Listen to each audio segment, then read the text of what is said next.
വ്ളോഗിലേക്ക് സ്വാഗതം. നമ്മുടെ സുലു വന്ന ശേഷം നമ്മൾ എവിടെയും പോയിട്ടില്ല. കാര്യം എന്താണെന്നറിയോ, നമ്മുടെ റിച്ചു ഇല്ല.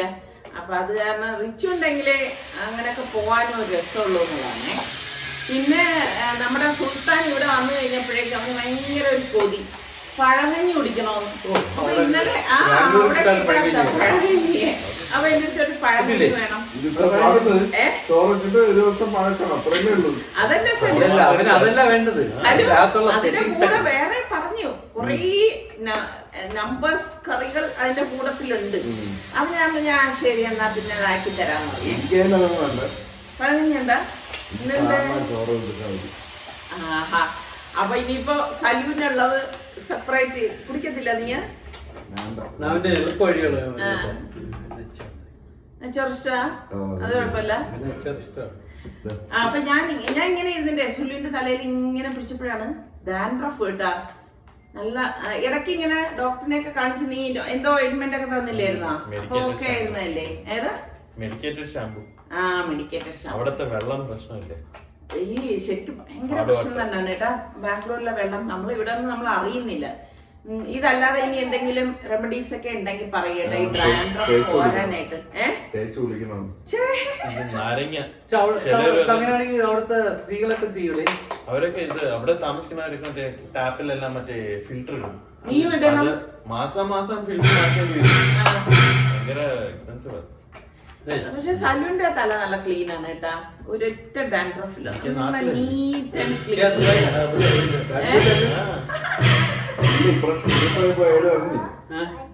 ഡെയിലി കുളിക്കാന്ന് ഡെയിലി കുളിക്കും, ഡെയിലി കുളിച്ചുവിടാ.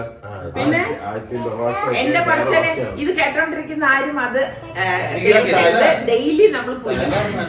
ഏത് തല നനയ്ക്കണായാലും ഡെയിലി കുളിക്കാം. തല നനച്ചു അതൊക്കെ അങ്ങനെയൊക്കെ പലരും പറയും. അല്ലെ ശരിയല്ലേ? നമ്മള് ദിവസവും രാവിലെ തല ബോഡി ഫുള്ള് കുളിക്കണം. അതാണ് എന്റെ ഒരു കാഴ്ചപ്പാട്. ഞാനാണെങ്കിൽ രാവിലെ 5 മണിയാകുമ്പോ ഞാൻ കുളിക്കാൻ കയറും. ഈ പെണ്ണിട്ട് അവിടെ ബാംഗ്ലൂരിൽ വരൂലായിരുന്നു അവര്. ബാംഗ്ലൂരിൽ ഈ വെള്ളമൊക്കെ. പിന്നെ കുറെ പേര് ചോദിക്കുന്നുണ്ടായിരുന്നു സുൽത്താന് പെണ്ണ് നോക്കുന്നില്ലേ എന്നൊക്കെ. സുൽത്താൻ പെണ്ണൊക്കെ നോക്കുന്നുണ്ട് അല്ലെ സുൽത്താനെ? സുൽത്താന്റെ കൂടെ ബാംഗ്ലൂരിൽ നിൽക്കാൻ തയ്യാറുള്ള പെണ്ണുങ്ങളെ ഇല്ല. പണ്ട് നമ്മളൊരു കൂട്ടുകാരനെ കല്യാണം കഴിച്ചു. അവൻ ജർമ്മനിയിലാണ് ജോലി. അപ്പൊ ജോലി ജർമ്മനിയിലാണ്. ജർമ്മനിയിൽ നിന്ന് വന്നിട്ട് കല്യാണം കഴിച്ചാണ്. കല്യാണം കഴിച്ച ശേഷം ഒരു 2 മാസം കഴിഞ്ഞപ്പോഴത്തേക്ക് അവള് പറഞ്ഞു ഞാൻ ജർമ്മനിയിൽ പോകില്ല. അപ്പൊ അങ്ങനെയൊക്കെ വന്നു കഴിഞ്ഞാല് എന്ത് ചെയ്യും? അത് പിന്നെ ഡിവോഴ്സിന്റെ വക്കത്തൊക്കെ നിൽക്കുന്ന നിസ്സാരൊക്കെ പറയണ്ടായിരുന്നു. അതുകൊണ്ട് ബാംഗ്ലൂരിലായിരിക്കും. നീ അവിടെ ട്രാൻസ്ഫർ ആവില്ല എവിടെയെങ്കിലും പോകാനായിട്ട്? ഇന്ത്യയിൽ കേരളത്തിൽ വരില്ലേ? അതല്ലേ സുൽത്താൻ എവിടെയാണോ സുൽത്താന്റെ ഒപ്പം നിൽക്കുന്ന ഒരു പെണ്ണായിരിക്കണം അല്ലേ? അല്ലാതെ നമ്മൾ അവിടെ വരൂല ഇവിടെ വരൂല പറ്റത്തില്ല. സുൽത്താൻ എവിടെയാണെങ്കിലും ഭർത്താവിനൊപ്പം വേണം ഭാര്യ നിൽക്കേണ്ടത്. ശരിയല്ലേ? ഇല്ലേ സലുവേ? അപ്പൊ നമ്മുടെ സുൽത്താന് ബീഫ് ഭയങ്കര ഇഷ്ടമാണ് കേട്ടാ. അങ്ങനെ ഞാൻ എന്ത് ചെയ്യുന്നു, രാവിലെ തന്നെ ബീഫ് വേവിക്കാനായിട്ട് വെച്ചിട്ടുണ്ടായിരുന്നു. അതിന്റെ സ്റ്റീമൊക്കെ പോയിട്ടുണ്ട് കേട്ടോ. അപ്പൊ ഇതിലേക്ക് ഞാൻ സാധാരണ പോലെ തന്നെ എപ്പോഴും ഞാൻ കാണിക്കുന്നതായിട്ടാണ് അത് കാണിക്കാത്തത്. മുളക് പൊടി, മല്ലിപ്പൊടി, കുരുമുളക് പൊടി, പെരിഞ്ജീരകപ്പൊടി, പിന്നെ ഉപ്പ്, പിന്നെ ഉള്ളത് ഒരു സവാള, കുറച്ചധികം കറിവേപ്പില. ഇത് ഇത്രയും നന്നായിട്ടൊന്ന് വെളിച്ചെണ്ണയിൽ മിക്സ് ചെയ്തിട്ട് ഒട്ടും വെള്ളം ചേർക്കാതെ വേവിച്ചെടുത്തതാണ് കേട്ടോ. അപ്പോൾ പെരിഞ്ജീരകവും കുരുമുളക് പൊടിയാണ് മെയിനായിട്ട് നിൽക്കണത്. എന്നിട്ട് ഞാൻ എന്താ പാനിലേക്ക് വെളിച്ചെണ്ണയാണ് ഒഴിച്ചു കൊടുത്തിരിക്കുന്നത്. ഇതിലേക്ക് നമുക്ക് വീണ്ടും കുറച്ചുകൂടി പെരിഞ്ജീരകവും ഉലുവയും കൂടി ഇട്ട് കൊടുക്കണം കേട്ടോ. പിന്നെ കുറച്ച് കറിവേപ്പിലയും കൂടി ഞാൻ ഇതിലേക്ക് ഇട്ടിട്ടുണ്ട്. ഇട്ട ശേഷം നമുക്ക് ഈ വേവിച്ച് വെച്ചിരിക്കുന്ന ബീഫ് ഉണ്ടല്ലോ, ഇതിലേക്ക് ഇട്ട് കൊടുക്കാം. ഒരു തുള്ളി വെള്ളം പോലും നമ്മൾ ഇതിൽ ചേർത്ത് വേവിച്ചെടുക്കരുത് കേട്ടോ. ഇനി അഥവാ വേവിച്ച് വരുമ്പം അതിൽ തന്നെ ചാറ് ഊറി വരികയാണെങ്കിൽ നമ്മളത് വറ്റിച്ചിട്ട് വേണം ഇതിലേക്ക് ഇട്ടിട്ട് നല്ലതുപോലെ ഇളക്കി വരട്ടിയെടുക്കണം. ഇവിടെ സുൽത്താൻ ആണെങ്കിൽ നല്ല ഡ്രൈ ആയിട്ടിരിക്കുന്നതാണ് ഇഷ്ടം. അപ്പം അതുകൊണ്ടാണ് ഞാൻ അങ്ങനെ ഒന്ന് റെഡിയാക്കി എടുക്കുന്നത്. അപ്പം ഇതിനിടയിൽ സലൂനുള്ള റൈസ് തയ്യാറാക്കാൻ വേണ്ടിയിട്ട് ഞാൻ സവോളയും പിന്നെ നമ്മളുടെ രമ്പയില ഉണ്ടല്ലോ അതൊക്കെ കൂടി ഇതാ ഒന്ന് കട്ട് ചെയ്തെടുക്കണം കേട്ടോ. ഇപ്പം ഞാൻ ഇപ്പോൾ സുൽത്താൻ ഇങ്ങനെ ബീഫൊക്കെ ഇഷ്ടമാണ് അമ്മ അതെനിക്ക് വേണം എന്നൊന്നും ഇല്ല എന്ന് എൻ്റെ അടുത്ത് പറഞ്ഞായിരുന്നു. എങ്കിലും നമ്മൾ ഉമ്മമാരുടെ മനസ്സിൽ അവരൊരാഗ്രഹം പറയുമ്പോഴേക്ക് അത് ചെയ്തു കൊടുത്തില്ലെങ്കിൽ എന്തോ പോലെ അല്ലേ. അപ്പം അതുകൊണ്ടാണ് ഞാൻ പിന്നെ അത് ഒരറ്റത്ത് റെഡിയാക്കി എടുക്കുന്നത്. അപ്പോൾ സലുവിന് വേണ്ടിയിട്ട് നെയ്ച്ചോറിന് വേണ്ടിയിട്ടാണ് ഞാൻ നെയ്യ് പാനിലേക്ക് ഇട്ടത് കേട്ടോ. അപ്പം ഒരേ സമയം രണ്ടുപേരും രണ്ടാഗ്രഹങ്ങൾ പ്രകടിപ്പിക്കുമ്പോൾ ഒരാളിന് മാത്രം ചെയ്തു കൊടുക്കുന്നത് ശരിയല്ലല്ലോ. നമ്മൾ രണ്ടുപേരെയും എത്ര അവര് ആഗ്രഹം പറയുന്ന രണ്ടുപേരെയും ഒരുപോലെ തന്നെ നമ്മൾ കാണണം അല്ലേ, ശരിയല്ലേ ഞാൻ പറഞ്ഞത്. അപ്പം ഞാൻ ഇതിലേക്ക് പട്ട, ഗ്രാമ്പ്, ഏലക്ക, അണ്ടിപ്പരിപ്പ്, കിസ്മിസ് ഒക്കെ ഞാൻ ഈ സമയം തന്നെ ചേർത്ത് കൊടുക്കണേ. എളുപ്പത്തിന് വേണ്ടിയിട്ട് ചെയ്തെടുക്കുന്നതാണ് കേട്ടോ. അപ്പോൾ ഇതുപോലെ ഒന്ന് ഇളക്കി കൊടുക്കണം. എന്നിട്ട് ഞാനിവിടെ സവളയും രമ്പയിലയും സാധാരണഗതിയിൽ ഞാൻ നമ്മളുടെ തൊണ്ടമുളകാണ് ഇട്ട് കൊടുക്കുന്നത്. ഇന്നിപ്പം പച്ചമുളകാണ് എനിക്ക് കിട്ടിയത്. അപ്പോൾ അതുകൊണ്ട് അതാണ് ഞാൻ ഇട്ട് കൊടുത്ത് ഒന്ന് വഴറ്റി കൊടുക്കുന്നത്. അപ്പോൾ ഇപ്പം ഇവരൊക്കെ ഇങ്ങനെ ആഗ്രഹം പറയുമ്പോഴും നമുക്ക് എപ്പോഴും നമ്മളുടെ അടുത്തില്ലാത്ത മക്കളെക്കുറിച്ച് ഓർത്ത് നമുക്ക് ആകെ വിഷമമായിരിക്കും അല്ലേ. ഇപ്പം റിച്ചുവിന് ഇവർക്കൊക്കെ ഇഷ്ടമുള്ളത് എനിക്ക് ഉണ്ടാക്കി കൊടുക്കാൻ പറ്റുന്നുണ്ടല്ലോ, റിച്ചു ഇവിടെ സ്ഥലത്തില്ലല്ലോ, അപ്പോൾ അവൻ്റെ കാര്യം കഷ്ടമല്ലേ, അങ്ങനെയൊക്കെയുള്ള ഒരു ചിന്ത ശരിക്കും പറഞ്ഞാൽ എൻ്റെ മനസ്സിനെ വല്ലാതെ ഇങ്ങനെ അലട്ടും കേട്ടോ. പിന്നെ ഞാനിതാ നമ്മളുടെ നെയ്ച്ചോറിന് വേണ്ടിയിട്ട് ഇഞ്ചി വെളുത്തുള്ളി പേസ്റ്റും കൂടി ഇട്ടിട്ട് ഒന്ന് വഴറ്റി കൊടുക്കാൻ കേട്ടോ. പിന്നെ നമ്മളുടെ അടുത്ത് വന്ന് നിൽക്കുമ്പോഴല്ലേ അവർ പറയുന്ന ആഗ്രഹങ്ങൾ നമ്മൾ മാതാപിതാക്കൾക്കല്ലേ അത് സാധിച്ചു കൊടുക്കാനായിട്ട് സാധിക്കത്തുള്ളൂ. അപ്പോൾ ഞാൻ കഴുകി വെച്ചിരുന്ന അരിയും കൂടി ഇതിലേക്ക് ഇട്ടു. ശരിക്കും പറഞ്ഞാൽ നെയ്ച്ചോറെന്ന് പറഞ്ഞാൽ വളരെ സിമ്പിളാണ്, ആർക്ക് വേണമെങ്കിലും എളുപ്പത്തിൽ ഉണ്ടാക്കിയെടുക്കാൻ പറ്റുന്ന ഒരു ഐറ്റം തന്നെയാണ് അല്ലേ. ഇപ്പോൾ ഹെൽത്ത് എനിക്ക് കുറച്ച് ബുദ്ധിമുട്ടുണ്ട്, ഭയങ്കര കഫും കോൾഡും ഒക്കെയാണ്. അപ്പം ഞാൻ ഇതിൽ ഒരു ഗ്ലാസ് അരിക്ക് ഞാൻ 1.5 ഗ്ലാസ് വെള്ളം എന്നുള്ള കണക്കിലാണ് എടുക്കുന്നത് കേട്ടോ. പിന്നെ ഓരോ അരിയൊക്കെ ഡിപ്പെൻഡ് ചെയ്തിരിക്കും. പിന്നെ പാകത്തിനുള്ള ഉപ്പൊക്കെ ഇട്ടിട്ട് കഴിഞ്ഞാൽ സംഭവം കഴിഞ്ഞു എന്ന് തന്നെ പറയാം. ഇനി ഞാൻ ഇതിലേക്ക് കുറച്ച് ലൈം ജ്യൂസും കൂടി ഒഴിച്ചു കൊടുക്കുകയാണ്. എന്നിട്ട് നമുക്ക് ഇതൊന്ന് മൂടി വെച്ചിട്ട് വേണം വേവിച്ചെടുക്കാൻ. തീ ഒന്ന് കുറച്ച് വെച്ച് കൊടുത്താൽ മതി കേട്ടോ. അപ്പം ഇതിനിടയിൽ നമ്മളുടെ ബീഫ് ഡ്രൈ ആയിക്കൊണ്ടിരിക്കുകയാണ്. സുൽത്താൻ എന്ന് പറഞ്ഞാൽ കുറച്ച് നല്ല ഡ്രൈ ആയിട്ട് ഇങ്ങനെ എന്ത് പറയാൻ വിട്ട് കിട്ടത്തക്ക രീതിയിൽ വേണം കേട്ടോ. അതുകൊണ്ടാണ് ഞാൻ ഇതുപോലെ ഒന്ന് റെഡിയാക്കി എടുക്കുന്നത്. അപ്പോൾ പഴങ്കഞ്ഞിക്ക് ഇനി ഇതില്ലെങ്കിൽ ശരിയാകത്തില്ലല്ലോ. അപ്പം നമ്മുടെ മരിച്ചീനി ഞാൻ തോലൊക്കെ പൊളിച്ച് കഴുകി എടുത്തോണ്ട് വന്നേ. എളുപ്പത്തിന് വേണ്ടിയിട്ട് ഈ സ്ലൈസറിൽ വെച്ചിട്ട് തന്നെ ഞാൻ ഒന്ന് സ്ലൈസ് ചെയ്തെടുക്കണേ. ഇതാകുമ്പോൾ വളരെ എളുപ്പമാണല്ലോ. അപ്പോൾ എൻ്റെ അടുത്ത് എന്നിട്ട് ഈ സുൽത്താൻ ആഗ്രഹം പറഞ്ഞിട്ട് എൻ്റെ അടുത്ത് പറയും, ഉമ്മ അത് ഉണ്ടാക്കി തന്നില്ലെങ്കിലും കുഴപ്പമൊന്നുമില്ല, പിന്നീട് എപ്പോഴെങ്കിലും ഉണ്ടാക്കി തന്നാൽ മതി, ഞാൻ പോകുന്നതിനിടയ്ക്ക് എനിക്ക് റെഡിയാക്കി തന്നാൽ മതി എന്ന് പറഞ്ഞേ. പക്ഷേ എനിക്കിപ്പോൾ എൻ്റെ ഒരു സ്വഭാവം അങ്ങനെയാണ് കേട്ടോ. എൻ്റെ അടുത്ത് ആരെങ്കിലും ഒരാഗ്രഹം പ്രകടിപ്പിച്ചു കഴിഞ്ഞാൽ ഞാൻ പിന്നത്തേക്ക് വരയ്ക്കത്തില്ല കേട്ടോ. പിന്നത്തേക്ക് വെച്ച് കഴിഞ്ഞാൽ ഇനി അത് നടക്കാതെ പോയി കഴിഞ്ഞാലോ മനുഷ്യരുടെ അവസ്ഥയല്ലേ. അപ്പം നമ്മളൊന്നും പെൻഡിങ്ങിലിടണ്ട. നമ്മളാൽ ചെയ്യാൻ പറ്റുന്ന കാര്യങ്ങളാണെങ്കിൽ അപ്പോൾ തന്നെ ചെയ്തു കൊടുക്കുന്നതല്ലേ. ശരിക്കും അത് ചെയ്തു കൊടുക്കുമ്പോഴാണ് എനിക്ക് സമാധാനം കിട്ടുന്നത് കേട്ടോ. അതിപ്പോൾ ആരെൻ്റെ അടുത്ത് എന്തൊരു കാര്യം പറഞ്ഞു കഴിഞ്ഞാലും അങ്ങനെ തന്നെയാണേ. അപ്പം അതുകൊണ്ട് തന്നെ ചെയ്തു കൊടുത്തില്ലെങ്കിൽ എൻ്റെ മനസ്സ് ഭയങ്കര ഡിസ്റ്റർബായിരിക്കും കേട്ടോ. അപ്പം ഞാൻ ഇത് റൈസ് റെഡിയായി വരുമ്പോഴേക്ക് കുറച്ച് ക്യാരറ്റ് ചെറുതായിട്ട് അരിഞ്ഞതും കൂടി ഇതിലേക്ക് ഇട്ട് കൊടുക്കണേ. ക്യാരറ്റ് ഇടാനുള്ള കാര്യം എന്താണെന്ന് വെച്ച് കഴിഞ്ഞാൽ നമ്മുടെ സനക്കുട്ടി ഉണ്ടല്ലോ, അങ്ങനെ പച്ചക്കറികളൊന്നും അധികം കഴിക്കണ ഒരു കൂട്ടത്തിലല്ല കേട്ടോ. അപ്പോൾ ഈ നെയ്ച്ചോറൊക്കെ അവൾക്ക് വലിയ ഇഷ്ടമാണേ. അപ്പോൾ ഇങ്ങനെ നമ്മൾ ഇതിലിട്ട് എടുക്കുമ്പോഴേക്ക് ആ വെജിറ്റബിൾ അവളുടെ ഉള്ളിൽ പോകുമല്ലോ എന്ന് വിചാരിച്ചിട്ടാണ് ഞാൻ ഇതിലേക്ക് ചെറുതായിട്ട് അരിഞ്ഞ ക്യാരറ്റും കൂടെ ഒന്ന് ആഡ് ചെയ്തത് കേട്ടോ. എന്നിട്ടൊന്ന് മൂടി വെച്ച് കൊടുത്താൽ മാത്രം മതി. അപ്പം ഞാനിതാ നമ്മുടെ ബീഫ് റെഡി ആയപ്പോഴേക്ക് അതൊരു കാസറോളിലേക്കൊന്ന് മാറ്റി വെക്കുകയാണേ. അപ്പോൾ ഇതിനി നന്നായിട്ട് തണുത്ത ശേഷമേ നമ്മൾ അടച്ച് മാറ്റി വെക്കാവൂ. അല്ലെങ്കിൽ എന്തെന്ന് പറഞ്ഞാൽ അത് പെട്ടെന്ന് ചീത്തായി പോകും കേട്ടോ.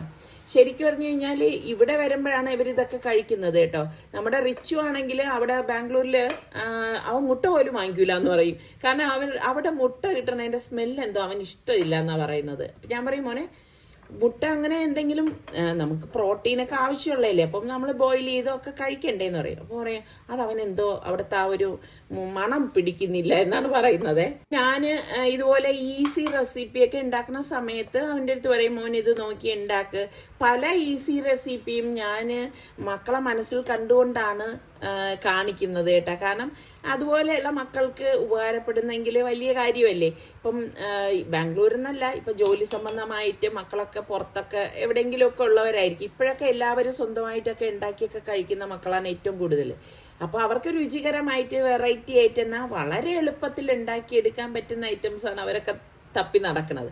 അപ്പം അങ്ങനെയുള്ളതാണ് ഞാൻ പരമാവധി ഇങ്ങനെ ഇൻക്ലൂഡ് ചെയ്യാനായിട്ട് ശ്രമിക്കുന്നത് കേട്ടോ. അപ്പം എന്താ കൊച്ചുള്ളി ഞാനിതാ ഒന്ന് ചതച്ചെടുക്കേനെ കേട്ടോ. അപ്പം ഇത് അവൻ പറഞ്ഞ ആ ഒരു മെനുവിലുള്ള സംഭവമാണ്. പിന്നെ ഈ ഉടംകൊല്ലി മുളകുണ്ടല്ലോ, അതായത് ഇതിന് എന്ത് പേരാണ് നിങ്ങൾ പറയുന്നത്? അപ്പം ആ മുളകും കൂടി ഒന്ന് ചതച്ചെടുക്കണം. പിന്നെ നമ്മുടെ പുളി ഉണ്ടല്ലോ, അത് ഒന്ന് കുരു മാറ്റിയിട്ട് വേണം അതും ഒന്ന് ചതച്ചെടുക്കാമേ. ഇതെല്ലാം ഒന്ന് ചതച്ചെടുക്കുന്നതാണ് എപ്പോഴും നല്ലത് കേട്ടോ. ശരിക്ക് ഇവിടെ മക്കളെന്ന് പറഞ്ഞു കഴിഞ്ഞാൽ നാടൻ വിഭവങ്ങളൊക്കെ ഇഷ്ടപ്പെടുന്ന പിള്ളേരാണ് കേട്ടോ. ഇതുപോലെ പഴങ്കഞ്ഞി, കഞ്ഞി, ചില മക്കൾക്കൊന്നും അതൊന്നും വലിയ ഇഷ്ടമില്ലല്ലോ. ഇവിടെ നിങ്ങളുടെ അവിടെയൊക്കെ മക്കൾക്കൊക്കെ എന്താണ് ഇഷ്ടം എന്ന് കൂടി ഒന്ന് പറയുക കേട്ടോ. ഇതൊക്കെ അവർക്ക് കഴിക്കാൻ ഇഷ്ടമുള്ളതാണോ? പിന്നെ എന്താ നമ്മളുടെ പച്ച വെളിച്ചെണ്ണ ഉണ്ടല്ലോ, അതും കൂടി ഒഴിച്ചിട്ട് എല്ലാം ചേർത്ത് നന്നായിട്ട് ഒന്ന് മിക്സ് ചെയ്തെടുക്കാം കേട്ടോ.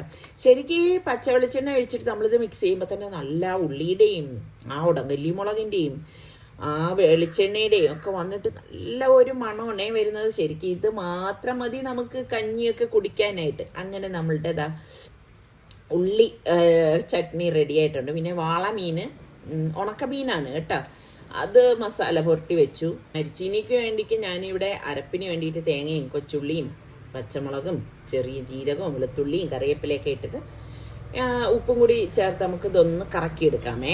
ഇനിയിപ്പം വേറെ ഇതാ കലത്തിലിരിക്കുന്നുണ്ടോ, അത് ഞാൻ ഇന്നലെ രാത്രി വെള്ളം ഒഴിച്ചു വെച്ച നമ്മളുടെ പഴങ്കഞ്ഞിയാണ് കേട്ടോ. അപ്പോൾ കലത്തിലൊക്കെ വെച്ചിട്ട് കഴിക്കുമ്പോൾ അതിനൊരു പ്രത്യേക രുചിയാണല്ലോ. അപ്പോൾ മരിച്ചീനി ഇതാ വെന്ത് വന്നപ്പോഴേക്ക് ഞാൻ നമ്മുടെ അരപ്പിട്ടു. അതുപോലെ നിങ്ങൾ ശ്രദ്ധിക്കേണ്ട കാര്യം, മരിച്ചീനി നമ്മൾ പ്രഷർ കുക്കറിൽ അങ്ങനെ ഇട്ട് വേവിക്കരുത് കേട്ടോ. അതിൽ കട്ടുണ്ടാവും. നമ്മൾ പുറത്ത് വെച്ച് വേവിച്ചാൽ പോലും 2 വെള്ളത്തിൽ അത് വേവിച്ചെടുക്കണം. ആദ്യത്തെ വെള്ളം കഴിഞ്ഞ് ഊറ്റിയെടുത്തിട്ട് വേണം രണ്ടാമത് വെള്ളം ഒഴിക്കാൻ. അല്ലെങ്കിൽ ഈ കട്ടെന്ന് പറഞ്ഞാൽ ഒരുതരം പോയിസണാണ് കേട്ടോ. അപ്പം അത് നമ്മൾ ശ്രദ്ധിച്ചേക്കണം. പലരും പ്രഷർ കുക്കറിൽ ഈ മരിച്ചീനിയിട്ട് വേവിച്ച് കഴിക്കണം ഞാൻ കണ്ടിട്ടുണ്ട്. പക്ഷെ അത് വളരെ കേടാണ് കേട്ടോ ശരീരത്തിന്. പഴയ ആൾക്കാരുടെ അടുത്ത് നിങ്ങൾ ചോദിച്ചു നോക്കും. നിങ്ങളുടെ വീട്ടിലൊക്കെ വയസ്സായ ആൾക്കാരൊക്കെ ഉണ്ടാവുമല്ലോ, അമ്മൂമ്മമാരും ഉമ്മുമ്മമാരും ഒക്കെ ഉണ്ടെങ്കിൽ അവരുടെ അടുത്ത് ചോദിക്കുമ്പോൾ അവർ കറക്റ്റായിട്ട് അത് പറഞ്ഞു തരും കേട്ടോ. അപ്പോൾ അത് റെഡിയായത് ഞാൻ മറ്റൊരു പാത്രത്തിലേക്ക് ഒന്ന് മാറ്റി കൊടുക്കണം കേട്ടോ. ഇങ്ങനെ റെഡിയാകുന്നത് നമ്മൾ ഓരോ പാത്രത്തിലേക്ക് മാറ്റിക്കഴിഞ്ഞ് നമ്മൾ ഈ വേവിച്ച് വെച്ചിരിക്കുന്ന പാത്രം അപ്പോഴപ്പോഴേ കഴുകി കഴിഞ്ഞാൽ നമ്മളുടെ അടുക്കള ജോലി എളുപ്പമാവും. പിന്നെ നമുക്ക് കാണുമ്പം ഒരു കുന്നു പാത്രം സിങ്കിനകത്ത് കിടക്കണമെങ്കിൽ തന്നെ നമുക്ക് കാണാൻ ഭയങ്കര ഒരു പ്രാന്ത് പിടിക്കും. ശരിയല്ലേ? അപ്പം നല്ല പുളിശ്ശേരി മാങ്ങ കിട്ടിയിട്ടുണ്ടായിരുന്നു കേട്ടോ. സാധാരണ എപ്പോഴും ഞാൻ ലുലു എന്നും അതുപോലെ തന്നെ സൂപ്പർ മാർക്കറ്റിൽ നിന്നൊക്കെ വാങ്ങിച്ചുകൊണ്ട് വരുന്നത് എനിക്ക് പലപ്പോഴും പുളിയുള്ളതായിട്ട് തോന്നിയിട്ടുണ്ടേ. പക്ഷേ ഇത് മാർക്കറ്റിൽ നിന്ന് കിട്ടിയ മാങ്ങയായിരുന്നു കേട്ടോ. അപ്പോൾ അത് കണ്ടപ്പോൾ തന്നെ എനിക്ക് മനസ്സിലായി നല്ലതാണെന്നുള്ളതേ. അപ്പം ഞാൻ ഇങ്ങനെ തോല് പൊളിക്കുന്ന കൂട്ടത്തിൽ അതിങ്ങനെ ഒന്ന് നോക്കിയപ്പോഴേക്ക് നല്ല മധുരം ഉണ്ടായിരുന്നു കേട്ടോ. ശരിക്കും നല്ല ഒരു പുളിശ്ശേരി മാങ്ങയ്ക്ക് പറ്റിയത് തന്നെയായിരുന്നു. അപ്പോൾ അത് നമുക്ക് തോല് പൊളിച്ച ശേഷം ഞാൻ എളുപ്പത്തിന് വേണ്ടി ചെയ്യുന്നതാണ്. ഞാൻ പറഞ്ഞില്ലേ, എനിക്ക് സത്യം പറഞ്ഞാൽ സുലു ഇങ്ങനെ ഒരു ആഗ്രഹം പറഞ്ഞതുകൊണ്ടാണ് ഞാൻ ചെയ്തു കൊടുക്കുന്നത്. എനിക്ക് ഒട്ടും സുഖമില്ല, ത്രോട്ടൊക്കെ ഭയങ്കര പ്രശ്നമായിട്ട് ഇരിക്കുകയാണ് കേട്ടോ. എന്നിട്ട് നമുക്ക് കുറച്ച് വെളുത്തുള്ളിയും പച്ചമുളകും കറിവേപ്പിലയും ഈ ഇതിലേക്ക് ഇട്ട് കൊടുക്കാം. ഇത് നമുക്ക് മൺചട്ടിയിൽ വെച്ചിട്ടും റെഡിയാക്കി എടുക്കാം. ഞാൻ പിന്നെ പെട്ടെന്ന് ചെയ്യാൻ വേണ്ടിയിട്ട് ഇങ്ങനെ ചെയ്യണമെന്നേ ഉള്ളൂ. 1/2 ടീസ്പൂൺ മഞ്ഞൾപ്പൊടിയും പിന്നെ ശർക്കര ഉരുക്കി അരിച്ചെടുത്തതാണ് കേട്ടോ. അതൊരു 1/4 കപ്പോളം ഒഴിച്ചിട്ടുണ്ട്. പിന്നെ നമുക്ക് പാകത്തിനുള്ള ഉപ്പും കൂടി ഇട്ടിട്ട് ഇനിയിപ്പം കുറച്ച് വെള്ളം, തിളച്ച വെള്ളമാണ് ഞാൻ ഇതിലേക്ക് ഒഴിച്ചു കൊടുക്കുന്നത്. കുക്കർ മൂടി വെയിറ്റ് ഇട്ട ശേഷം നമുക്ക് ഒരു 2-3 വിസിൽ വരെ ഇതൊന്ന് വേവിച്ചെടുക്കാം. അത്രയും മാത്രം മതിയാവും കേട്ടോ. അതവിടെ റെഡിയാകുന്ന നേരം കൊണ്ട് ഞാൻ മിക്സിയുടെ ജാറിൽ തന്നെ തേങ്ങയും കുറച്ച് കറിവേപ്പിലയും ചെറിയ ജീരകവും മഞ്ഞപ്പൊടിയും കൊച്ചുള്ളിയും ഇത്രയും ചേർത്തിട്ട് നമുക്കൊന്ന് അരച്ചെടുക്കാം. ഇത് നമ്മളുടെ ഈ പുളിശ്ശേരിക്ക് വേണ്ടിയിട്ടാണ് കേട്ടോ. എന്നിട്ട് തൈര് ഞാൻ ഇതിൽ തന്നെ ഒഴിച്ചെടുക്കുകയാണ്. ഞാൻ നേരത്തെ പറഞ്ഞതുപോലെ ഇതൊക്കെ എൻ്റെ എളുപ്പത്തിന് വേണ്ടിയിട്ട് ഞാൻ ചെയ്തെടുക്കുന്ന കാര്യങ്ങളാണ്. ഇതിൽ തന്നെ ഇട്ട് എല്ലാം കൂടി ഒരുമിച്ച് അരച്ചെടുക്കും. കാരണം ഞാൻ കുറച്ച് നേരം എനിക്ക് കിച്ചണിൽ നിന്നപ്പോൾ എനിക്ക് തല ചുറ്റുന്നു കേട്ടോ. എനിക്ക് എങ്ങനെയെങ്കിലും ഒന്ന് പോയി കിടന്നാ മതി എന്ന് വെച്ചിരിക്കുകയായിരുന്നു. അപ്പോൾ ഇതിനിടയിൽ ചുമ വരുന്നുണ്ട്, ആകെ പ്രശ്നം തന്നെയാണ് കേട്ടോ. അപ്പോൾ വെന്ത മാങ്ങ നമുക്ക് ഈ മൺചട്ടിയിലേക്ക് ഒഴിച്ചു കൊടുക്കാം. ഈ മൺചട്ടി നിങ്ങൾക്ക് ഓർമ്മയുണ്ടോ? അന്ന് ഞാൻ വാങ്ങി പഴക്കിയെടുത്ത മൺചട്ടിയില്ലേ, ആ മൺചട്ടിയാണ് കേട്ടോ ഇത്. അപ്പോൾ ഇതുപോലെ ഒന്ന് തിള വരുന്ന സമയത്ത് നമ്മൾ ഈ അരച്ചിരിക്കുന്ന അരപ്പും കൂടി ഇതിലേക്ക് ഒഴിച്ചു കൊടുക്കണം. അപ്പോൾ പലർക്കും തോന്നും ഇത് പിരിഞ്ഞു പോവൊന്നും ഇല്ല കേട്ടോ. എന്നിട്ട് നല്ലതുപോലെ ഒന്ന് ഇളക്കിയെടുക്കണം. അതെന്ന് വെച്ചാൽ കുറച്ച് നേരം സംസാരിക്കുമ്പോൾ ഭയങ്കരമായിട്ട് വീണ്ടും ചുമ വരും കേട്ടോ. പിന്നെ എനിക്കത് ചുമ വന്നു കഴിഞ്ഞാൽ പിന്നെ നിർത്താനേ പറ്റത്തില്ല. ഇതാ കണ്ട നമ്മളുടെ മാങ്ങയൊക്കെ പരുവത്തിന് വന്നിരിക്കണേ. അങ്ങനെ നമ്മളുടെ മാമ്പഴപ്പുളിശ്ശേരിയുടെ ഗ്യാസൊക്കെ ഓഫ് ചെയ്ത ശേഷം ഞാൻ വെളിച്ചെണ്ണ ഒഴിച്ചിട്ടുണ്ട്. ഒരു പാനിലേക്ക് വെണ്ണ ചൂടായപ്പോൾ കടുകിട്ട് കൊടുക്കുകയാണ്. ഇനി നമുക്കിതിലേക്ക് വറ്റൽമുളകുണ്ടല്ലോ അതും ഇട്ട് ചെറിയ ജീരകം ഉലുവ പൊടിച്ചതും കുറച്ച് കാശ്മീരി ചില്ലി പൗഡറും കുറച്ച് കറിവേപ്പിലയും കൂടി ഇട്ട ശേഷം ഈ താളിച്ചത് നമുക്ക് ഇതിലേക്ക് ഒഴിച്ചു കൊടുക്കാം. ഉലുവ പൊടിച്ചത് മസ്റ്റായിട്ട് ചേർത്ത് കൊടുക്കണം, എങ്കിൽ അതിനൊരു ടേസ്റ്റ് ഉള്ളു കേട്ടോ. എന്തായാലും നല്ല അടിപൊളിയാണ് ഇത്. നിങ്ങൾ ഈ ഒരു രീതിയിൽ ഉണ്ടാക്കി നോക്കും, വളരെ എളുപ്പത്തിൽ നമുക്ക് ഉണ്ടാക്കിയെടുക്കാൻ പറ്റുന്നതാണ്. മാങ്ങയും കൂടി നല്ല മാങ്ങയായിരിക്കണം. ഇത് വന്നിട്ട് നല്ല മാങ്ങയായിരുന്നു കേട്ടോ. അപ്പോൾ നമ്മളുടെ മാമ്പഴ പുളിശ്ശേരിയും റെഡി ആയിട്ടുണ്ട്. അപ്പോൾ സുൽത്താന് ഈ മാങ്ങ അങ്ങനെ കഴിക്കാൻ വലിയ ഇഷ്ടമുള്ള കൂട്ടത്തിലല്ല. പിന്നെ അതിൻ്റെ ചാറ് ഒഴിച്ചു കൊടുക്കാമെന്ന് വിചാരിച്ചു കേട്ടോ. അപ്പോൾ എനിക്ക് ഒട്ടും നിൽക്കാൻ വയ്യാത്ത കാരണം ഫാബിമോളാണ് ഇപ്പോൾ ചമ്മന്തി അരയ്ക്കുന്നത്. ചമ്മന്തി എന്ന് പറയുമ്പം എല്ലാവർക്കും ചമ്മന്തി ഇഷ്ടമായിരിക്കുമല്ലോ. നിങ്ങൾക്കൊക്കെ ചമ്മന്തി ഇഷ്ടമുള്ളവരൊന്ന് പറയണം കേട്ടോ. നമുക്ക് കഞ്ഞി ആയാലും പഴങ്കഞ്ഞി ആയാലും ഇപ്പോൾ ചോറിനായാലും ആ ഒരു ചമ്മന്തി മാത്രം മതിയാവും അല്ലേ കഴിക്കാനായിട്ട്. പിന്നെ ചിലർ ഇതുപോലെ ഇഞ്ചി അരച്ച് ചമ്മന്തി വെക്കും, ചിലർ മാങ്ങ അരച്ച് വെക്കും. നിങ്ങൾക്ക് ചമ്മന്തി അരയ്ക്കുമ്പം പുളിയാണോ മാങ്ങയാണോ ഇഞ്ചി ചേർക്കുന്നതാണ് എന്ത് ചേർത്ത് ഉണ്ടാക്കുന്നതാണ് ഇഷ്ടം എന്നുകൂടി പറയട്ടോ. ചമ്മന്തി തന്നെ ഞാൻ ഒരുപാട് നെല്ലിക്ക ചമ്മന്തി, അങ്ങനെ മാങ്ങ ചമ്മന്തി, പലതരം ചമ്മന്തി ഞാൻ ഇതിനു മുൻപ് നമ്മൾ വീഡിയോയിലൊക്കെ കാണിച്ചിട്ടുള്ളതാണ്. അപ്പം ഇവിടെ ചമ്മന്തി റെഡിയായി. അതിനെയും ഒന്ന് ഉരുട്ടി പൊത്തി എടുത്തിട്ടുണ്ട്. ചമ്മന്തി ഇങ്ങനെ കാണാൻ നല്ല രസമാണ് അല്ലേ. ശരിക്കും അമ്മിക്കല്ലിൽ അരച്ചെടുക്കുന്ന അതേ ഇതിൽ തന്നെയാണ് ഇവിടെ നമ്മൾ ചമ്മന്തി അരച്ചെടുക്കുന്നത് കേട്ടോ. പിന്നെയുള്ളത് ഒന്നുമില്ല, നമ്മളുടെ കരിവാട് ഉണക്കമീനൊന്ന് വറുത്തെടുക്കണം. അപ്പോൾ ഇതെല്ലാം പറയുമ്പോഴും സുലു പറയണ്ട് കുറച്ച് മതി കേട്ടോ, കുറച്ച് മതി എന്ന് പറയുന്നുണ്ട്. പക്ഷെ എന്നെ ബുദ്ധിമുട്ടിക്കണ്ട എന്ന് വിചാരിച്ചിട്ട് അവൻ ഇങ്ങനെ പറയുന്നതാണേ.